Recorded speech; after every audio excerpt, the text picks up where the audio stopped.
नमस्कार मित्रांनो, सुरुवात करते आहे आज एका नव्या स्टोरीला. माझं नाव अक्षय आहे. मी नागपूरचा राहणार आहे, पण सध्या मुंबईला नोकरीला आहे. सुरुवातीपासून माझी इच्छा होती की मी असं काहीतरी करून पैसे कमवावे की ज्यात मला जास्त कष्ट लागणार नाहीत. मुंबईच्या चांगल्या श्रीमंत बायकांच्या पुच्च्या वाजाव्यात. पण 24 वर्षाचा होईपर्यंत माझं स्वप्नच राहिलं. कॉलेज संपल्यावर मी काम शोधणं सुरू केलं. दिल्ली, कोलकाता सगळीकडे फिरून आलो, पण काही यश मिळालं नाही.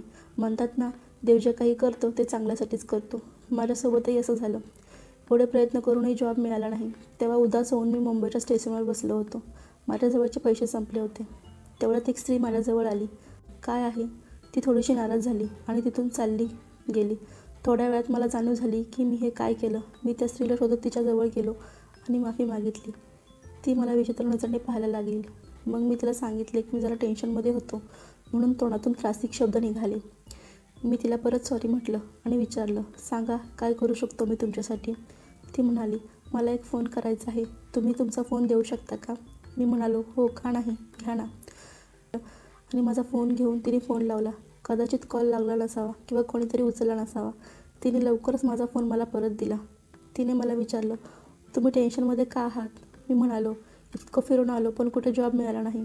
मला नोकरीची फार आवश्यकता आहे. माझ्याजवळचे पैसेही संपले आहेत, म्हणून मी टेन्शनमध्ये होतो.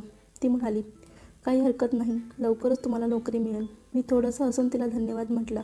तिनेही हसून वेलकम म्हटलं. आता मी तिच्या बोलण्याच्या टेन्शनमध्ये थोडा बाहेर आलो होतो.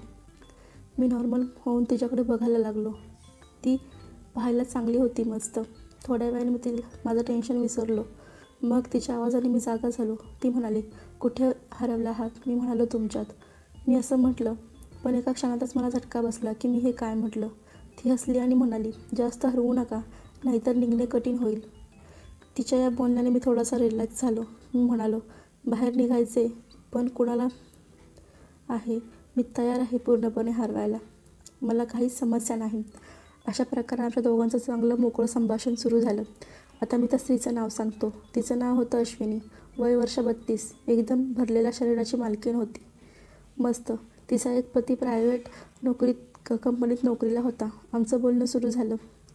मी तिच्या डोळ्यात डोळे घालून बोलू लागलो. तिच्याशी बोलताना माझा लवडा चुळबुळ करू लागला होता. माझ्या मनात आलं की हिला जवायला मिळालं तर जिंदगी बनेल.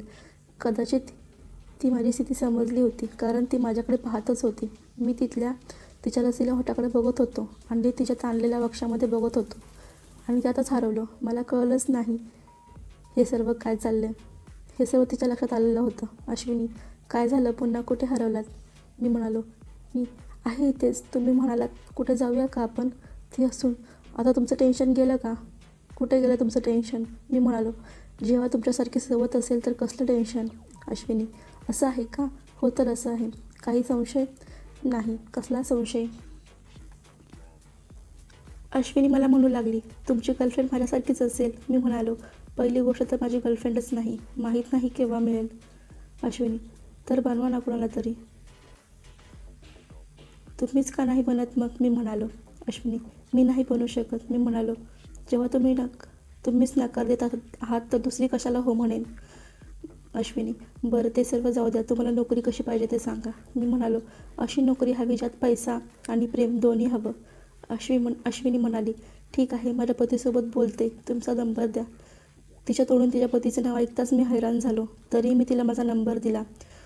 ती माझा निरोप घेऊन चालली. मला तर वाटलं सर्व काम तमाम झालं, पण मला काय माहीत, आता काम तर सुरू होणार होतं.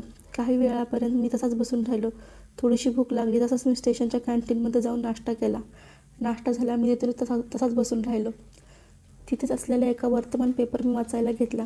मला तिथे एक जाहिरात दिसली की ड्रायव्हरची नोकरी आहे. मला गाडी चालवण्याचा प्रोफेशनल अनुभव नव्हता, पण मी कोणतीही गाडी चालवू शकत होतो. मी विचार केला की जेव्हापर्यंत कोणतं मनासारखं काम मिळत नाही तोपर्यंत ड्रायव्हरचं काम करतो. मी फोन लावला तसा पलीकडून एका स्त्रीचा आवाज आला, बोला, काय काम आहे. मी जाहिरातीबद्दल सांगितलं.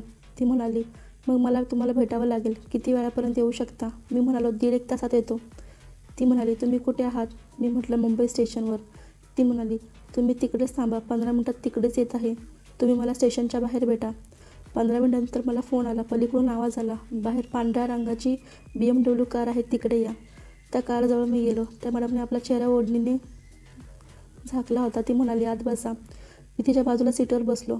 थोडा वेळ तिने कार चालवली. मग मी एका ठिकाणी गाडी तिने थांबवली. म्हणाली, आता तुम्ही कार चालवा. मी ड्रायव्हरच्या सीटवर बसलो आणि ती मागे बसली. तिचा चेहरा मी अजूनही पाहिला नव्हता. ती मागून मला रस्ता सांगत होती आणि मी गाडी चालवत होतो. मी सफाईदारपणे कार चालवली, ज्याने ती खुश झाली. काही वेळातच आम्ही तिच्या बंगल्यासमोर आलो. तिने कार थांबवण्याचा इशारा केला. गेट उघडलं आणि मी आत कार घेतली. कार पार्क केल्यानंतर ती उतरली आणि म्हणाली, कार इथेच थांबवा. तुम्ही आत चला. मला तुमच्याशी काहीतरी बोलायचंय. मला वाटलं की ती माझ्या पगाराबद्दल बोलेल. तसा मी आतमध्ये गेलो आणि लॉनमध्ये बसलो. थोड्या वेळात ती आली आणि मला आतमधल्या लिव्हिंग रूममध्ये बोलवलं. फारच शानदार तिचं घर होतं. दुसऱ्याच वेळात तिचा आवाज आला, माझ्या घरी तुमचं स्वागत आहे. आवाज ओळखीचा होता. मी चकित झालो. ती तीच मॅडम होती जिला मी स्टेशनवर माझा फोन बोलायला दिला होता. अश्विनी मॅडम. माझं तोंड उघडं पडलं. ती म्हणाली, आज मी नशिबाला मानले. तुझ्यासोबत माझा संपर्क होणारच होता. म्हणून जेव्हा जाहिरात बघून तुम्हाला फोन केला तेव्हा आधीच तुझा नंबर माझ्याकडे होता. तेव्हा मी थोडी चकित झाले की तुम्हाला माझा नंबर कसा कळाला. पण मग मला वाटलं की तुला ही नोकरी द्यायला हरकतच नाही. मी आता तिच्याकडे लक्ष देऊन पाहिलं. ती टी शर्ट आणि लेगिन्स घालून होती. तिच्या टी शर्टमधून तिचे बॉल छान दिसत होते. ती म्हणाली, काय खाणार माल? मी चुपच होतो. मी काही बोलणार नाही. ठरवलं होतं. मी म्हणालो, आता नोकरी मिळाली आणि तुम्ही माझ्या मालकीण आहात. ती, अजून कुठे नोकरी मिळाली? माझ्या चेहऱ्यावरील भाव बघून ती हसली आणि म्हणाली, आधी तुझी परीक्षा होईल, त्याच्यानंतर तुझी नोकरी पक्की होईल. चल आतमध्ये. ती वळली आणि एका बेडरूममध्ये जायला लागली. मीही तिच्या मागे मागे चाललो. तो बेडरूम फारच आलिशान होता. बेडरूममध्ये शिरताच तिने दरवाजा बंद करायला सांगितलं. तिने आपली टी शर्ट उतरवली आणि म्हणाली, चल आता बेडवर. मला कार चालवून दाखव. मी क्षणाचा वेळ न घालवता तिच्यावर तुटून पडलो. 15 मिनिटाच्या चिपकीनंतर मी तिला बाथरूममध्ये घेऊन गेलो. आम्ही दोघे पूर्ण नगडे होतो. शॉवरच्या खाली आमचा खेळ सुरू झाला. तिने माझा लवडा चोखायला सुरुवात केली. मी पाण्याने तिची पुच्ची साफ केली आणि बाथटबमध्ये तिला झोपून तिची पुच्ची चाटायला लागलो. 15 मिनिटांनंतर आम्ही दोघे बेडवर होतो. ती म्हणाली, पटापट धक्के मार. मला आता स्पीड कार घ्यायला आवडते. माझा लवडा मी तिच्या पुच्चीत घातला आणि ते दणाने तिची पुच्ची उडवायला लागलो. बराच वेळ माझा लवडा तिच्या पुच्चीतच दामटला. ती आपले पाय फाकून माझ्या ड्रायव्हिंगची मजा घेऊ लागली. वारंवार मी गिअर बदलत होतो. तसं तिलाही मजा यायला लागली. जाताना ती म्हणाली, तुझी नोकरी पक्की झाली. तसंच तू माझ्या मैत्रिणींच्याही पुच्च्या अशाच चालव. मी तुला खूप पैसे देईन. मी तर फार खुश झालो. मला तर माझ्या स्वप्नातील नोकरी मिळाली होती. त्या आनंदात मी तिची भरपूर केली. मग आम्ही दोघंही पाणी सोडलं. त्यानंतर तिने मला माझा पहिला पगार दिला, तेही 2000 रुपये. ती म्हणाली, असंच मला आणि माझ्या मैत्रिणींना झवशील, खूप खुश ठेवशील तर तुला असाच पगार देत जाईन. त्यानंतर मी अश्विनीच्या आणि तिच्या मैत्रिणींच्या पुच्चीच्या सेवेत हजर झालो होतो. तर मित्रांनो, कशी वाटली स्टोरी? नक्कीच आवडली असणार. स्टोरी कशी वाटली ते कळवा. धन्यवाद.